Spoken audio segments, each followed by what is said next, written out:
All right. So we do have one patron in the Zoom room, but to Brenda here in Zoom and everybody watching on Facebook, Evan is going to talk to us today about Title IX, which was the legislation that gave women equal educational access. So without any further ado, I'm going to hand it over to you, Evan, and you can start us off. Okay, I want to thank the library, the DeKalb Library, for inviting me, and thank everybody out in Zoom land and everybody out in Facebook land and all the people who will see this when it's video on demand, so to speak, when it's not Saturday afternoon at 2 o'clock or so Central Time. My name is Evan Weiner. My background is radio and television journalism, and I actually knew that guy, Richard Nixon. Oh, please call me Dick. He settled the 1985 dispute between the Major League Baseball owners and the World Umpires Association and gave the umpires a big raise, and got to meet him through Richie Phillips, who was the association head, because Nixon went down to Philadelphia and babysat his grandkids. David and Julie Eisenhower lived next door to Richie Phillips, and that's kind of how I met Richard Nixon, and please call me Dick. Anyway, Title IX. Richard Nixon makes it possible with his signature on June the 23rd. 1972, 50th anniversary coming up, and there's a stamp that was put out this month commemorating the 50th anniversary of Title IX. Officially, it's called the Patsy Mink Equal Opportunity in Education Act, the Education Amendments of 1972, or Title IX. In 1971, the Congresswoman, Patsy Mink of Hawaii, and Edith Green of Oregon were given the chance to help other women pursue their dreams without gender discrimination, and they went off and started doing that in Congress. Let's get this done. The pre-1960s thinking, there's a mechanical musique, that's what it's called, in San Francisco. I haven't been out in San Francisco since 2019, November 2019, pre-COVID. And it's a great museum if you love pinballs and arcades and all that other stuff, arcade games, way back when. And I'm going through there, and I'm looking at this old Nickelodeon, and it says, "To be happy, see what every married woman must not avoid." And of course, Nickelodeon's 19 or the 19 teens, and you put your money in, and you got to see what married women should not avoid. You have to listen to your husband, basically. And that was the mentality back in those days. So going back to June 23rd, 1972, the Title IX of the Education Amendments is enacted by Congress, signed into law by Richard Nixon. The sponsors of Title IX are the Indiana Senator, the Democrat Birch Bayh, the Oregon Congresswoman, the Democrat Edith Green. Title IX prohibits sex discrimination in any educational program or activity receiving any type of federal financial aid. Number of years ago, again, pre-COVID, so it's about 3 years ago now, I went to give a Super Bowl talk at the West Orange, New Jersey Library, public library. And as I'm waiting to get in the building, it was a 12:30 talk, and the building opened at 12 o'clock. And I'm waiting at the door. I want to see Jose, and yeah, in fact, I got to call Jose. Anyway, so I'm waiting with Jose. He lets me in, but before he lets me in, I'm looking at the bronze plaque in front of the place, talking about how 1959 this library was open. And I'm looking pretty closely, and I find something rather strange. Library Board of Trustees, Mrs. Simon J. Griffinger, President. I wonder what her first name is, because I know who Samuel A. Cristiano's first name is. I know who Roger W. Doran's first name was, and Herbert J. Dwyer. But there's Mrs. Alex J. Katz. She doesn't have a first name either. But James J. Sheeran, the mayor of West Orange, he has a name. And so does Dr. Rexford S. Soder, who's the superintendent of the local schools. And so does the architect, William E. Lehman. And I'm doing this talk a couple of years ago over in Riverdale, New York. And this woman is looking at me and she says, I didn't know I didn't have a first name. Morris was very good to me, but now you bring me up. I'm a little upset because I remember the wedding invitation. Mr. and Mrs. Morris so and so, Mr. and Mrs. I didn't have a first name. A lot of women didn't have a first name officially prior to Title IX. Oh, you want to be a stewardess, huh? Okay, 1965. In fact, there was a woman earlier this week, Tuesday, when I gave a talk over in New Jersey. And she said she applied to United Airlines back roughly this time to be a stewardess. And she said, yeah, this is what United did as well. Welcome aboard Delta, 1965. Stewardess applications must be between 20 and 26. Never married and in radiant good health. Must adhere to strict control standards, figure standards, which meant they measured you 34, 24, 36, good to go. Oh, you gained a pound or three and it's showing? We don't know if we want you. Oh, you have straight teeth? Good. Straight legs? Good. Clear, smooth skin? Good, good, good. You could be a stewardess. Oh, your career probably is going to be over between the age of 30 and 32 because you're going to want to get married and you're going to have to take on the greater complexities of marriage, which means you're going to have a really short career if you want to be a stewardess. But if you do, call us at one of our terminals around the country and yeah, we'll talk to you and see if you have what it takes to be a stewardess. Oh, password. Password, very popular game back in the 1960s. In fact, Jimmy Fallon is bringing it back to TV sometime later this year, and that is Carol Burnett, and that is Mitch Miller, and Alan Ludden is the host. And of course, Mitch Miller and Carol Burnett would be there for a week, and they have guest civilians who are playing with them. And if it was a woman who came onto the set, Alan Ludden would say, are you a working gal? Or what does your husband do for a living? Or is it Miss or Mrs.? That was typical of game shows back in the 60s. Oh, family passports. Here's a family passport. It's my father-in-law and my mother-in-law. But only my father-in-law's name is on there. He's the only one who they really looked at. He's got gray brown hair, hazel eyes, and his height, 5'10" and a half. Oh, and by the way, he's got a wife named Blanche. That's basically it. This is, women, they were objects. They were possessions. 1971, Patsy Mink of Hawaii, Edith Green of Oregon. They're given the chance to get this thing out of committee to help women to get ahead. And they do. June 23rd, 1972, the Title IX of the Education Amendments. And you got to remember, the Civil Rights Law of 1964 had 6 titles. So this is actually continuation of the Civil Rights Act of 1964. Title IX of the Education Amendments is enacted by Congress, signed into law by Richard Nixon. The sponsors of Title IX are Birch Bayh, he's the Indiana Democrat, and Edith Green. Title IX prohibits sex discrimination in any education program or activity receiving any type of federal aid. Now, you might ask, why wasn't it part of the 1964 Civil Rights Act? Well, the answer was they let education. Education was not part of it. So that was that. And there is Patsy Mink around the table discussing some issue in those days. Patsy Mink had the ability. She was the first female president of the student body at Maui High School. She became the valedictorian of her graduating class in 1944. She goes to law school, the University of Chicago, after she's done at the University of Hawaii. She remained politically ambitious. And in 1958, she's elected to the Territory of Hawaii Senate. A year later, the bicameral territorial legislature was dissolved. Hawaii becomes a state, 1960.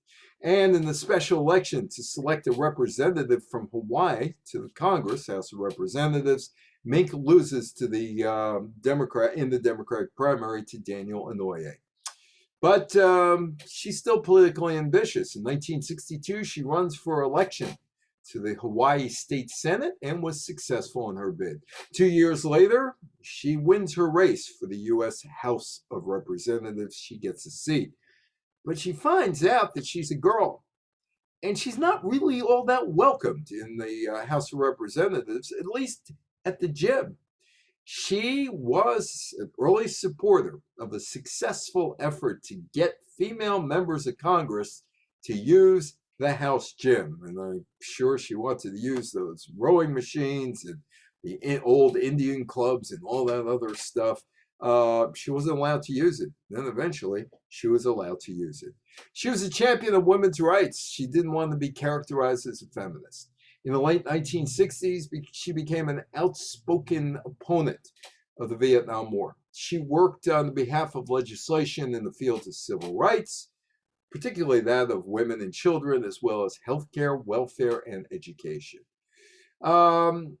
She does very well at the University of Hawaii. Remember, she's valedictorian at Maui, territory of Hawaii, at Maui High School. And she does very well at the University of Hawaii. And she wants to go to medical school. And she's got everything that it takes to get into medical school except her gender. She's a girl. And they don't want her in medical school. Why take the place of a man with a woman who may get married and have kids and you'll never see again? She applies 12 times to medical school, 12 different schools. Rejected every time. She believed because of gender discrimination. So she decides to go to law school, but she continued to face sexism. She's denied a job at a law firm because she was a married woman. She tried to start her own practice, but government officials said, no, you're not a resident of Hawaii anymore. You married a guy from the mainland, so you can't take the bar. Can't take the bar. She had graduated from the University of Chicago Law School. She met John Mink while she was in Chicago. They got married. Mink was from Pennsylvania, but the couple never lived there. Although Mink had been born and raised in Hawaii, her husband John was a mainlander. So she had to be with her husband. She was not an individual anymore. So she never lived in Pennsylvania, but she was a resident of Pennsylvania, according to the territory of Hawaii. Mink had to fight for a right to take the bar exam.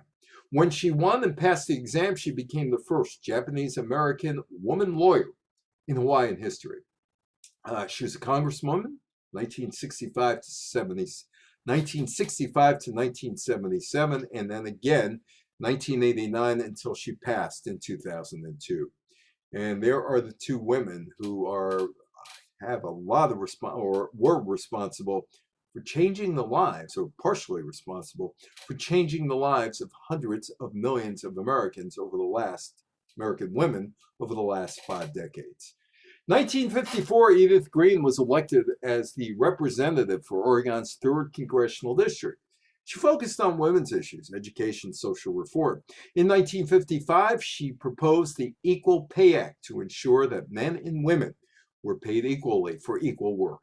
The bill was signed into law 8 years later by John Kennedy. It has never been applied equally. Edith Green, Democrat for Congress. Mother of higher education, the Library Services Act, which provided access to libraries for rural communities. The Higher Education Facilities Act in 1963, the Higher Education Act of 1965 and 1967. And, well, she got nicknames. I don't know if they were good or not, but she got nicknames such as the Mother of Higher Education and Mrs. Education. Now, I went to Spring Valley Junior High School in the late 1960s, 68, 69, into 1970.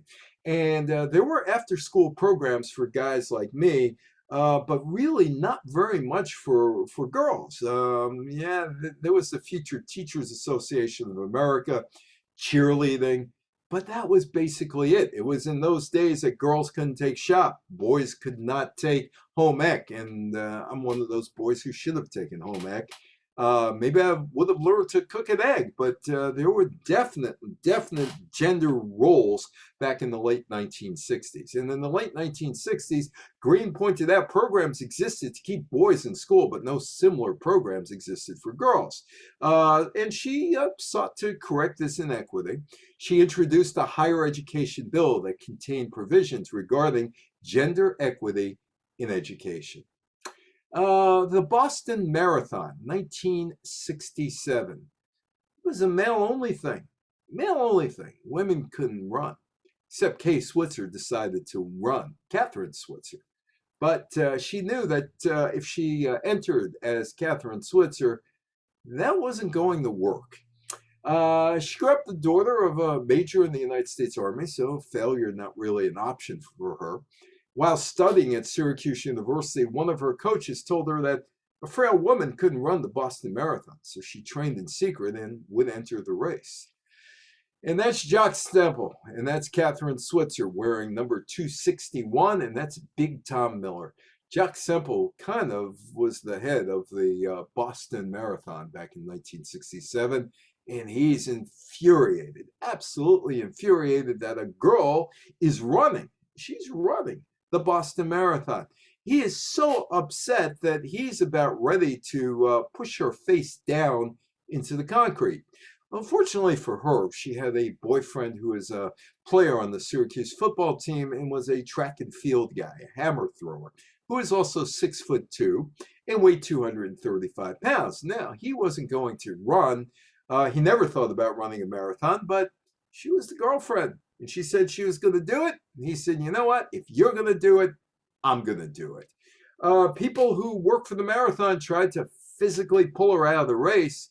When Jock Stemple tried to remove her from the race, her boyfriend, Big Tom Miller, 235 pounds, a nationally ranked hammer thrower, pushed Stemple to the ground. Switzer finished with a time of 4 hours and 20 minutes.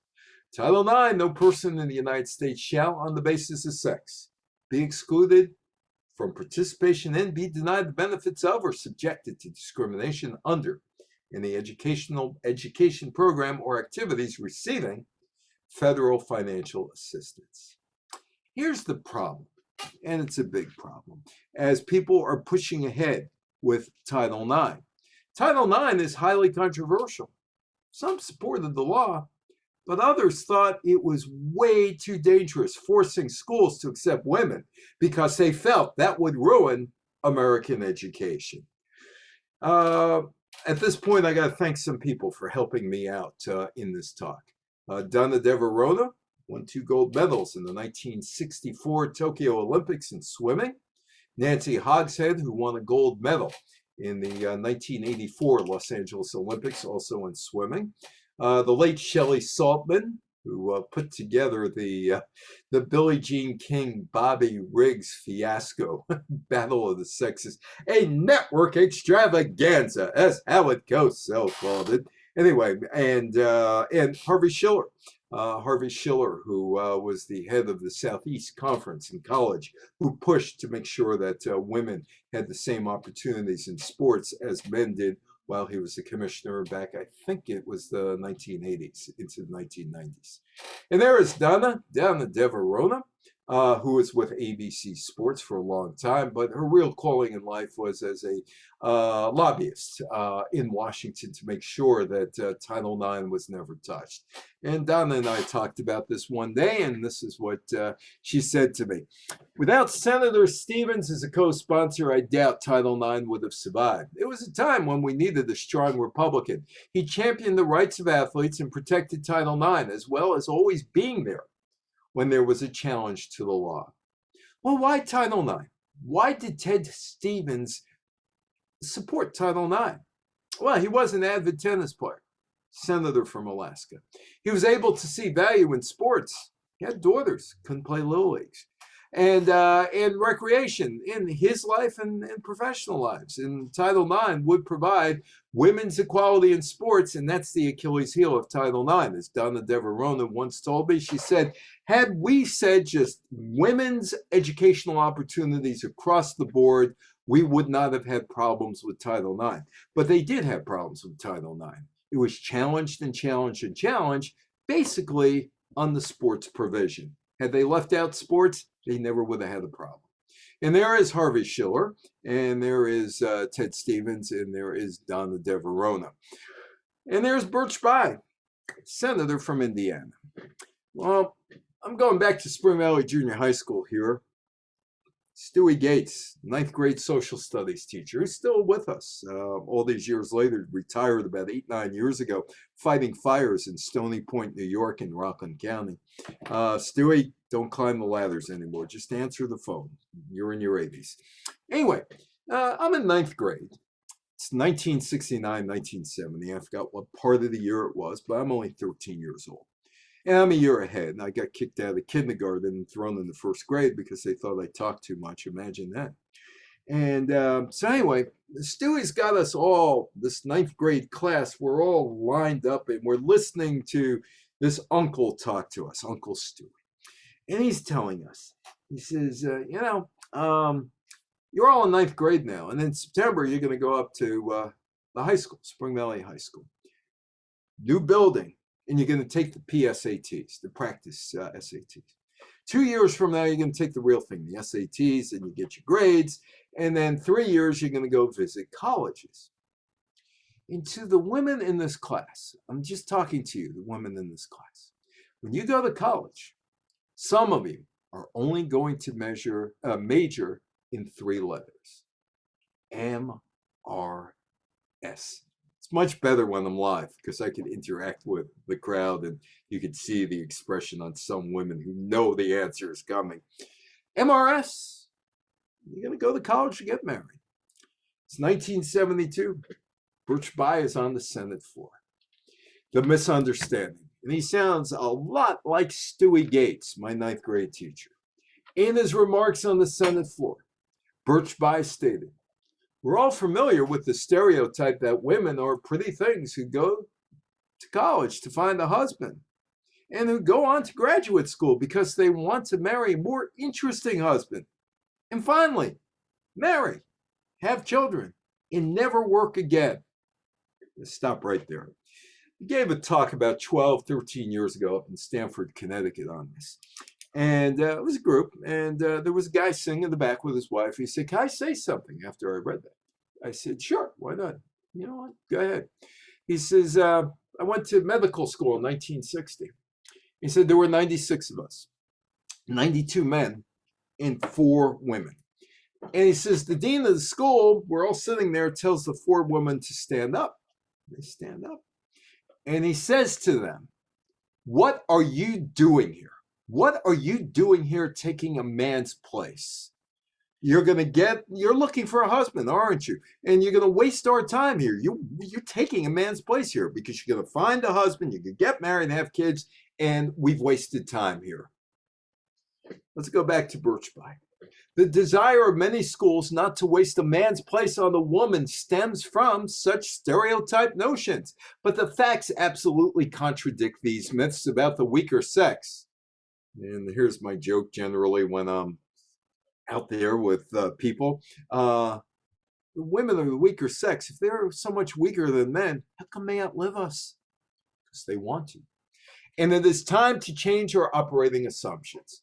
While the impact of this amendment would be far-reaching, it's not a panacea. It is, however, an important first step in the effort to provide for women of America something that is rightfully theirs. An equal chance to attend the schools of their choice, to develop the skills they want, and to apply those skills with the knowledge that they will have a fair chance to secure the jobs of their choice with equal pay for equal work. In the 19th century, this is from the Henry Ford Museum, which is kind of interesting because of who Henry Ford was, because it's kind of a women's rights place also and a civil rights place also. It's weird considering what Henry Ford was. But anyway, women's rights denied. In the 1800s, American women had fewer rights than a male inmate in an insane asylum. Women could not vote, serve on a jury, testify in court, hold public office, attend college, or practice law. If a woman were married, it was illegal for her to sign a contract, own or inherit property, keep or invest her own earnings, have automatic rights to her children. Women were expected to center their lives around family and home, obey husbands in all matters, not voice strong opinions in public, behave in a refined, polite way. Title IX was enacted as a follow-up to the passage of the Civil Rights Act, July 7, 1964. That act was passed to end discrimination in various fields based on race, color, religion, sex, or national origin in areas of employment and public accommodation. The 1964 Act did not prohibit sex discrimination against persons employed at educational institutions. Women students were denied equal opportunities under the law in academics. Women applicants were routinely denied equal access to medical, law, and other graduate schools. And women athletes were denied equal participation in sports. Similarly, female faculty members were denied equal compensation and promotion. Today's rise in women in all academic disciplines and sports at every level, in many ways, is a direct outgrowth of the landmark Title IX legislation. And he signed the law. He was the guy who changed lives, Richard Nixon. Congress passed the final version of the bill June 1972, and Nixon, please call me Dick. Dick Nixon signed it into law on June 23rd. There have been many times in the past when it has been challenged. Title IX has gone back to Congress many more times than most other laws, 24 by 2007. Yes, he did. He signed the bill. But when he signs the bill, he says nothing about it. Speaks about the segregation, busing, but doesn't mention the expansion of educational access for women he enacted. It was more than just education. This is a New York activist by the name of Bernice Sandler. God bless you, Title IX. And I never thought of this, but I'm a guy. I didn't have to think of it. Bernice Sandler. If girls got pregnant, they were literally kicked out of most schools. Very often, people knew who the father was. He didn't receive any punishment at all. Women teachers also faced tough consequences for getting pregnant, routinely losing their jobs when they began to show. In 1964, I was in fourth grade, PS 151, Woodside, Queens. And I had a teacher by the name of Miss Alexander, who we all thought was born around 1776. She was old. She probably was in her 60s at that point. But in New York City, at one point, if you wanted to be a school teacher and you were a woman, you had a choice. You were either a school teacher or you were going to get married and not be a school teacher. Women had to live with that. Bernice Guerra, she was a housewife in Queens, New York, not very far from Shea Stadium, where the New York Mets played. And she's sitting around one day talking to her husband, and she's discussing how there's got to be more in life than just sitting around and throwing TV Swanson TV dinners into the oven and watching Green Acres. There's got to be more to life than that. And her husband, Steve, said, well, what do you want to do? She said, now, let me think about it.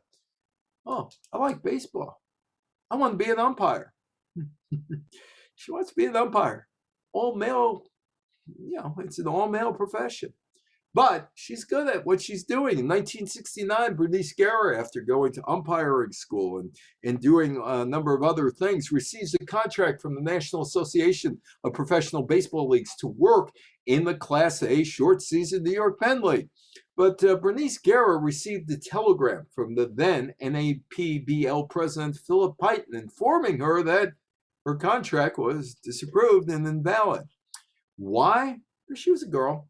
Baseball executive Ed Doherty claimed that umpires needed to be 21 to 35 years old, a minimum of 5 foot 10 inches tall, weigh at least about 170 pounds. She was 38, 5 foot 2, weighed, I was going to break into that, 5 foot 2, eyes are blue, Anyway, and weighed 126 pounds. And she had prior experience umpiring for the National Baseball Congress in Bridgeton, New Jersey, and what was in her testimony in court, as well as regional programs in the slums.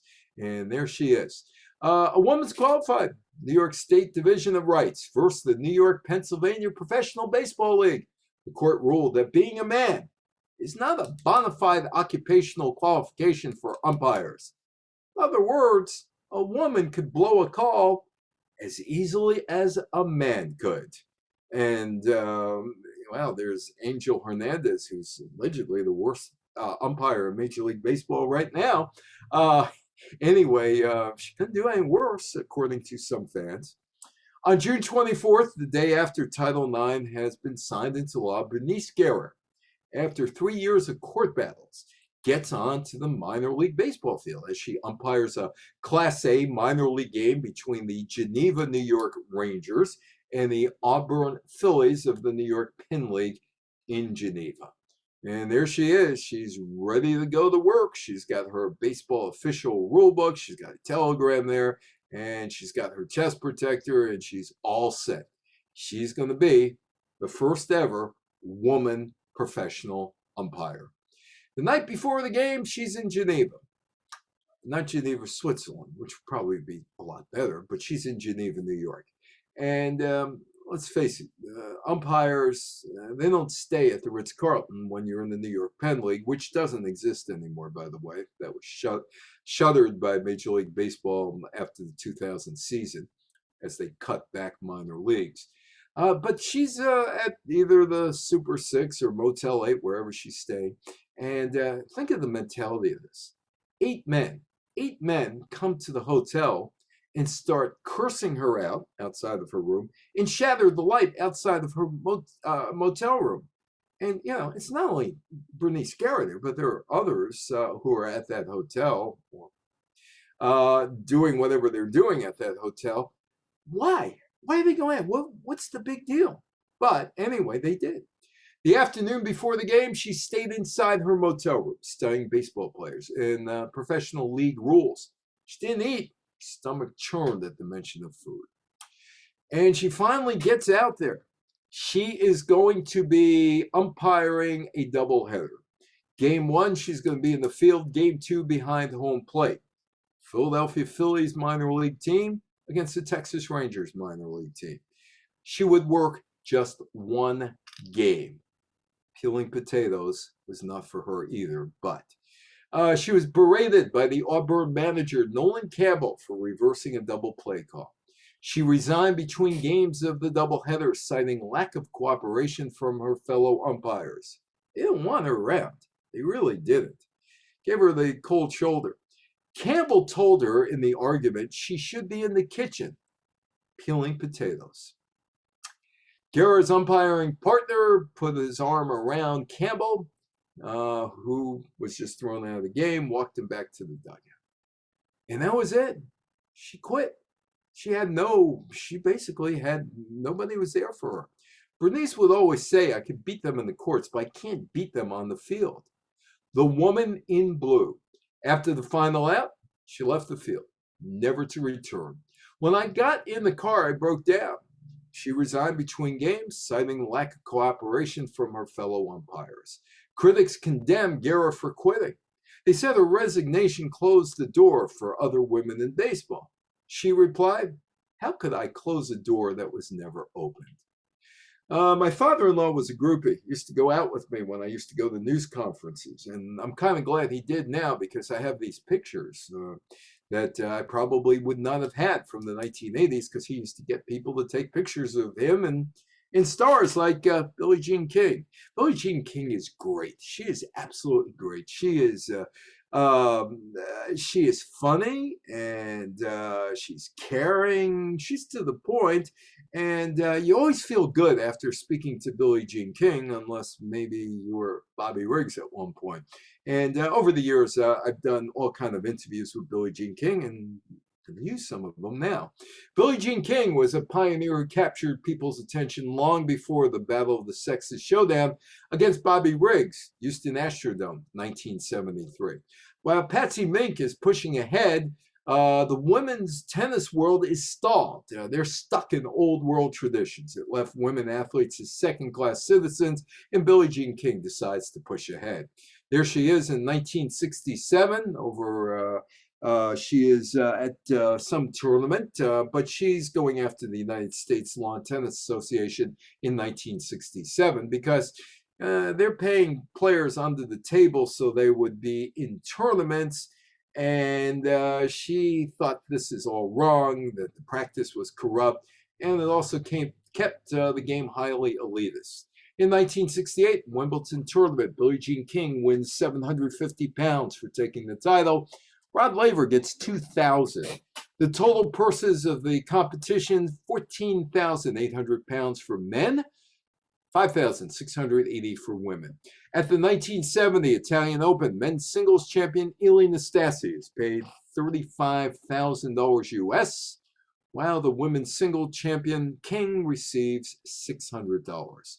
The US LTA failed to organize any tournaments for women in 1970.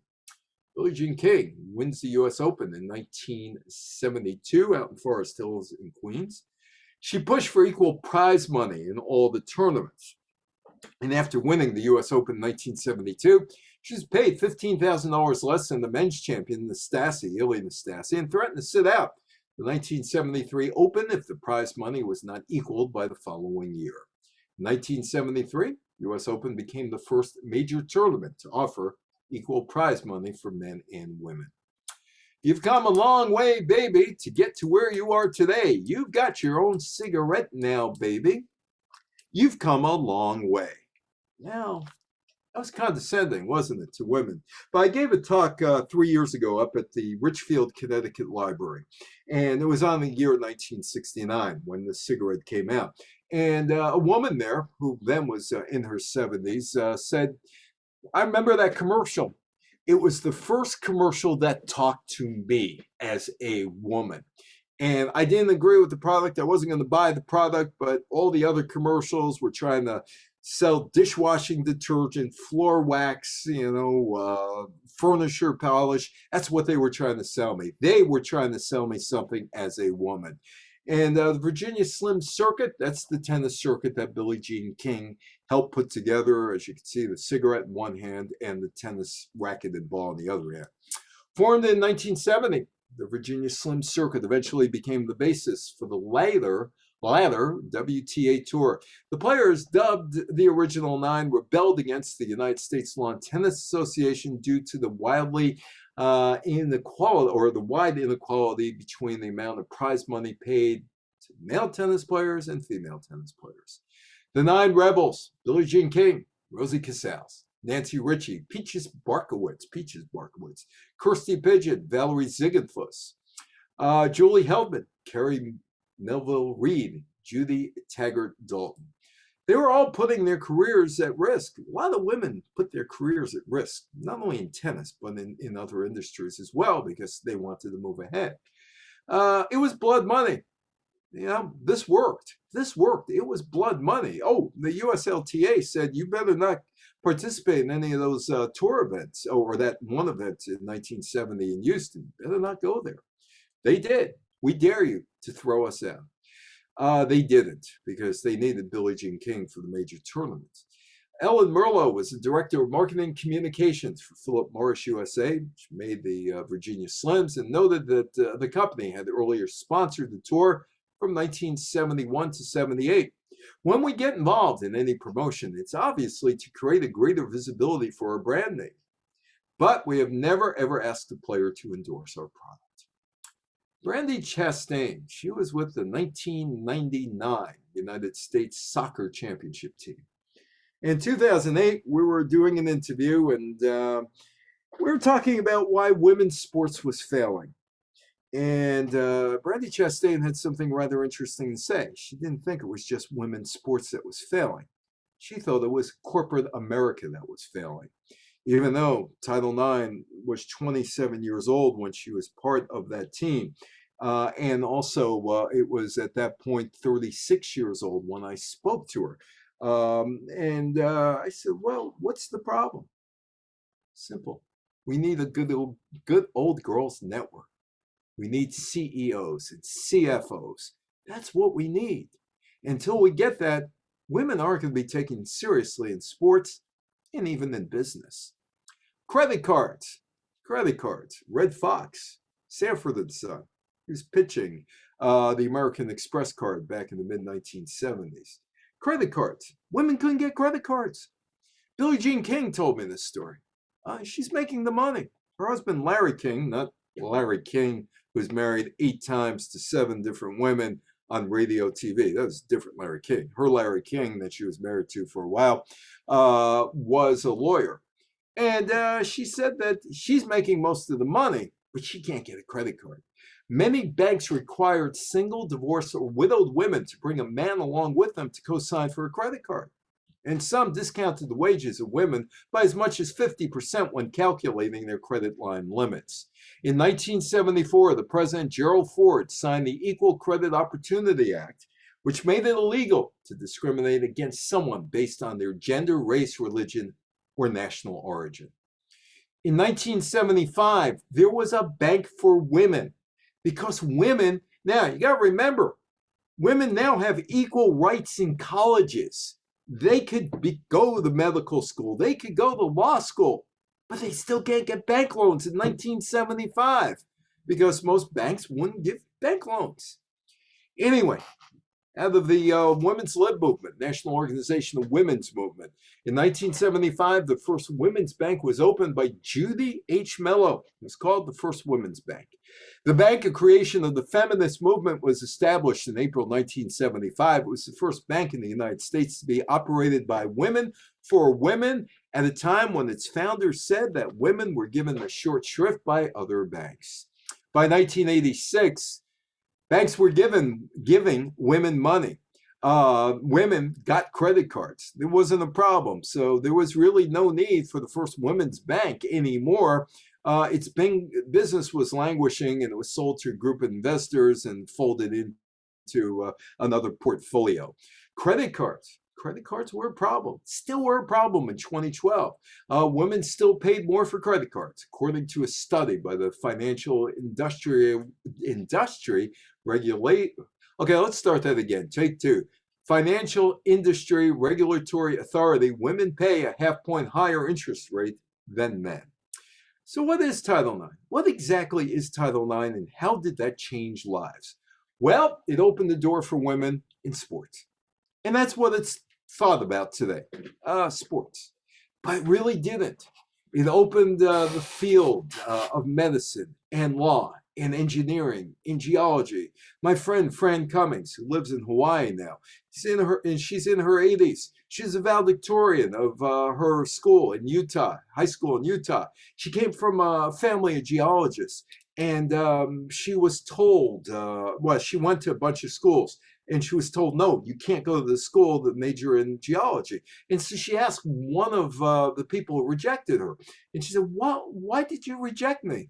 And the guy said, Fran, here's the problem. You got all the marks, you got all the test scores, everything's fine. He said, you're too pretty. You're too pretty. And if we take you out to a geological dig, the guys are going to look at you instead of concentrating on what they're supposed to do. When you're in class, they're all going to look at you. So as much as we would love to have you, Fran, it's not going to work. Well, she ended up marrying a guy by the name of Wes Cummings, and they were college professors, and she ended up wherever he was teaching, being the head of a science department. She is very, very bright, very, very bright, but she was discriminated against and no recourse. Title IX bars sex discrimination in any education program or activity that includes federal funding, including athletics. There is Birch Bayh. He is working out with the Purdue Boilermakers women's track team. Was it a sports bill? No. Let's talk to Donna Deverona again. Title IX was a civil rights act applied to education. And she basically is still lobbying, making sure nothing waters this down. Basically, is thrown into law school, medical school. It said in law school and medical school, and sports is just thrown in. That was the big mistake. At its inception, opponents of the law argued that girls and women were not interested in elite sports participation, and opening up new opportunities would not only undermine men's sports, but bankrupt school sports budgets nationwide. Take a look at the NCAA right now and tell me that schools have been bankrupt sports-wise by women. John Tower, Texas senator, 1974. He is the guy who is mainly responsible for the misthinking on Title IX. It's May 20th, 1974. Senator Tower proposes the Tower Amendment, which would exempt revenue-producing sports from determinations of Title IX compliance. The amendment is rejected, but the message was delivered. It leads to widespread misunderstanding of Title IX as a sports equity law rather than an anti-discrimination civil rights law. The New York senator, the Republican liberal Jacob Javits, is next in line to try to destroy Title IX. It's July 1974, and the New York senator submits an amendment directing the Health, Education, and Wealth Department to issue regulations that provide for reasonable provisions considering the nature of particular sports, that clarifies that event and uniform expenditures on sports with larger crowds or more expensive equipment does not have to be matched in sports without similar needs. In other words, make sure the football team looks sharp. Oh, that girls softball team? Hey, you know what? Go down to John's Bargain Store, get whatever you can, and let them go out and play. Let's save football. Walter Byers, the guy who coined the term student athlete back in the 1950s, not because he was that worried about student athletes, but the student athlete gave him cover, saying that students were not employees of colleges, not entitled to compensation, not entitled to real insurance as well. He is supposed to be looking after every athlete in the NCAA. But the NCAA on September 17, 1976, challenges the legality of Title IX. Why? Saving college football. By 1977, all of the challenges from 1972-73 are gone, and Title IX really does become the law of the land. Oh, about those girls playing football, Sarah Fuller was a kicker for Vanderbilt University. They needed a kicker in a hurry. She was on the girls' soccer team. And 2 years ago, she was, rather last year, she was on the football team as a substitute kicker. The fight is now about sports. Shouldn't be about sports. And there are some other things, such as if a woman is sexually abused on college campuses, how do the colleges respond to that? That's something that still has not been, after 50 years, figured out. Some administrations don't even want to deal, presidential administrations don't even want to deal with the problem of Title IX and sexual abuse on campuses. Title IX has changed how college sports played in the country. For 1972, the General Accounting Office released a figure showing that 32,000 women had participated in college sports, 163,000 by 1999, 216,378 by 2018. Men no longer get 95% of the dollars earmarked for sports. That's causing friction in the men's teams coaching fraternity. Good number of those coaches think Title IX is taking away their ability to get the best athletes for their teams because you can't spend scholarship money solely for men's teams. Title IX. Oh yeah, men's sports programs have been eliminated in schools, but oddly enough, Title IX was never meant to level out the college sports playing field and give women opportunities. Title IX's original intent is to give women a fair chance of being accepted in a school, and for women professors to get equal opportunities at advancing within the system, such as tenure. We're not giving you tenure. Why not? Don't have to tell you. Raise, not giving you. Why not? Don't have to tell you. It's about education. In Title IX's work, by 1994, women received 38% of medical degrees earned in the United States, compared with 9% in 1972. More women in medical school in the United States now than men. 43% of law degrees, compared with 7% in 1972. There are more women in law school than men today. And this is kind of a weird number, because to get a doctoral degree, you get real quick, or I know a guy who took 10 years to get his doctoral degree.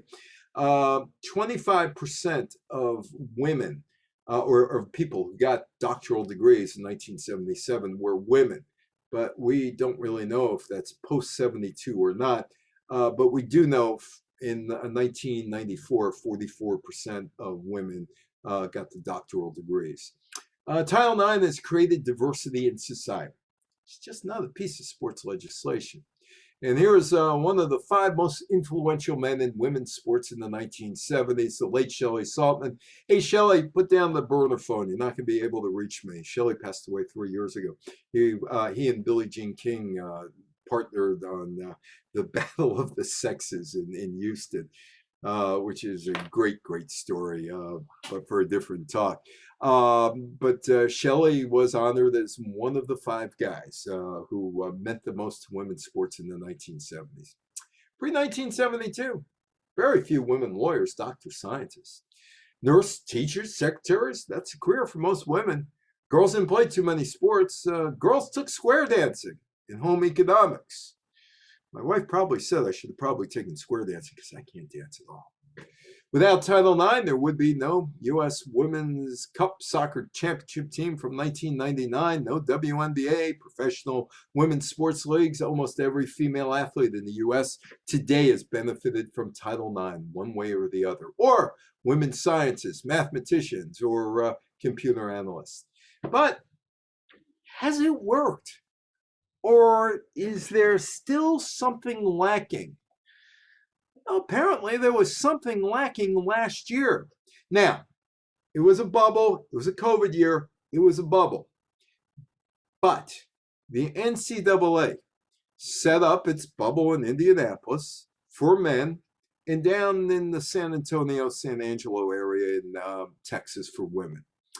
On the left is the weight room for the guys. On the right, you could go to Costco and get that set. See that set there? You really wanted to? Go down to Costco right now. And it's about $222 because I saw it the other day, and it's got 30 and 25, all that other stuff. That was what they gave the women last year. Men, look at the workout. Women, not so much. The 2021 basketball tourneys. The men's basketball tournament was held in Indianapolis, and the men's teams were given better COVID tests, while people connected to the women's teams down in San Antonio got a less accurate test. The training equipment available to the women's teams was certainly not equal to what the men received. Let's take a look at the food. It looks like a TV dinner on the left. On the right, that's what the men could choose for dinner.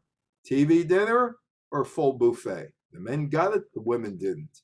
Food options limited, and there were complaints about the swag bags given to players. The women didn't get as much as the men.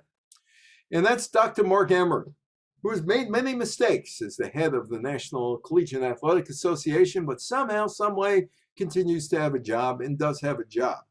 He just got a new 4-year contract, despite all of the stuff that went on last year. He got that contract after the tournaments. Dr. Mark Emmert said none of this should have happened, but it did. Men and women didn't get equal treatment in the bubble environment. They said they would try to do better this year. Well, we are coming up to the 50th anniversary of Title IX, and there is my friend again, Donna Deverona, and she was in Washington, D.C., and this was the unveiling of the Title IX 50th anniversary stamp. And Donna was there when it was unveiled in Washington, D.C., and Donna sent me this note. It will be my honor on March 3rd to celebrate the dedication of a Title IX stamp. Behind the images is 5 decades of dedication in support of what this legislation created for women in education and for athletes. A shout out to all my friends who have given their time to travel to Washington to protect and support the law. Well, what's the future? What is the future here? Well, this woman, hashtag #HandsOff9, is holding a picture of Alice Paul. I don't know if you have ever heard of Alice Paul. There's a museum down in New Jersey, the Alice Paul Museum, and she was a suffragette back in the 19-teens. And she was very serious about getting the right to vote. So serious, in fact, that she went on a hunger strike and was threatening to kill herself for the vote. Well, she was taken away, sent to an insane asylum because they thought she was insane. Alice Paul in 1922 wrote the first Equal Rights Amendment. She amended it 20 years later. She lived long enough to see the Senate pass the Equal Rights Amendment in 1972 and send it down to the states for ratification, and that still has not happened. So what is the future of Title IX? Hands off Title IX. Well, women have to understand this, and I have a daughter who I preach this to, and I have 2 granddaughters who I will preach this to because I've been so involved in this over the years with these people. And I could say this. Title IX, or well, before I get to Title IX, women need to know this. Getting an education is not a right. Women have no right to an education in the United States. Now, you may say, well, how could that be? Well, it isn't. Women get the right to have an education because it's law. It's the law of the land, signed into law by Richard Nixon. And women have to be diligent because there are factors or factions out there that would love to get rid of Title IX, among other things. And as Donna DeVerona and Nancy Hogshead have told me, they're up at Capitol Hill every year to make sure that hands off Title IX takes place. Women need to know education is not a right. It is guaranteed through federal law, and there are some provisions. And that is me with the governor of Hawaii, Linda Lingle, back at a party in Maui in 2005, not far from where Patsy Mink went to high school and was discriminated against. I want to thank the library, Samantha, for inviting me. Any questions, any comments? The floor is all yours now. All right. Do any of our Zoom viewers have questions for Evan? And you're welcome to. I know you can't do it on Facebook. Yeah, well, we don't have the opportunity to answer any questions if you're viewing on Facebook today, but we do have 2 people in the Zoom room. So Anna Marie or Brenda, if you have any questions, feel free to unmute yourself and you can ask them verbally, or you can type them in using the chat function. We may not. You may have just done it perfectly and left no questions here, Evan. That will make Donna very happy, and Nancy, because both Donna and Nancy have, Donna and Nancy have actually schooled me on this a lot, so which is a good thing, you know. So Donna, Donna's been at this a long time. In fact, the other day we were talking about the transgender issue, which is now coming to the forefront. Utah yesterday overrode the governor's anti-gender discrimination veto. Yeah, that's our next conversation with me and Donna. That should be an interesting one. So. All right. Okay. Doesn't sound like we have any questions. No. Okay. Good. I want to thank everybody out in Zoom land, and I want to thank everybody out in Facebook Live for spending an hour with me, and also for those who watch it on demand, so to speak, later on YouTube and all that. And do remember this, that it's been drilled into me that women do not have a right to education, which probably shocks you, does it? Yeah, it's not. It's alarming. Yeah, it's the law of the land. it's the law of the land. Women do not have the right to an education. The reason they get an education, it's the law of the land. Anyway, thank you, everybody. My name is Evan Weiner. Thank you for inviting me. Thanks, Evan. And as Evan mentioned, we will keep the video posted on Facebook forever. We'll also download it to the library's YouTube channel as well. And you can get access to it on the library's website. So if you knew somebody who couldn't make it today live, please let them know that they can still view the program. And I would suggest you send at local high school, if you have contacts at local high school, women should, the sophomores and juniors and seniors should watch it. Yeah, we have quite the teen following here at the library. So I'll let our teen librarian know to pass this along to the teens and spread it by word of mouth, which they do. They do pretty because well. it's something they should be aware of, and they're not. Yes, agreed.